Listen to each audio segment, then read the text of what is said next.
A provincial cabinet minister is now fighting back against a recall petition aimed at removing him from office. But Dimitrios Nicolaides isn't the only UCP politician being targeted for recall, with legislation their own government brought in.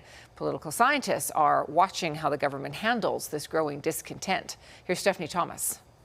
Alberta's Minister of Education and Childcare is considered the highest profile UCP MLA to be targeted by recall legislation.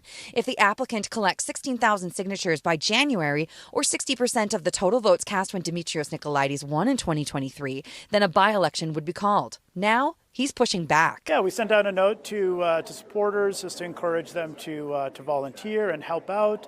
I've been getting a lot of emails from people asking, do you have a lawn sign I can put on my lawn? Nicolaides says lawn signs aren't likely with a limited budget, but he is seeking help on the ground with door knocking. And I think that that's important. I think constituents need both sides of the coin. And the recall petition has support of teachers and labor leaders frustrated by the province's handling of the labor dispute that ended with teachers being ordered back to work through the use of the notwithstanding clause. Now the Alberta Federation of Labor plans to boost recall campaigns against other UCP MLAs. The UCP is spooked by recall initiatives and citizen initiative campaigns. In an open letter, Airdrie East MLA Angela Pitt claimed the applicant behind her recall petition was misusing his public position as a school principal.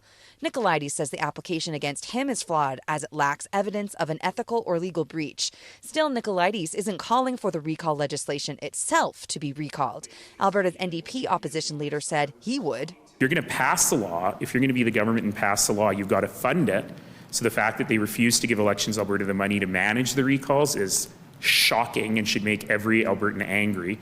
Political watchers say there may be trouble for the UCP for not providing the $13 million requested by Elections Alberta to manage all the citizen initiative petitions, or if it moves to amend recall legislation despite previously championing it. If they now look like they are not willing to follow through on the promise of being able to have your voice heard between elections, there may be a broader political price for this government to pay.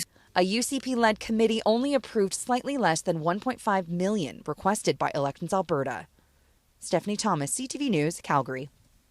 The deadline for the submission of signatures to recall Dimitrios Nicolaides is January 21st.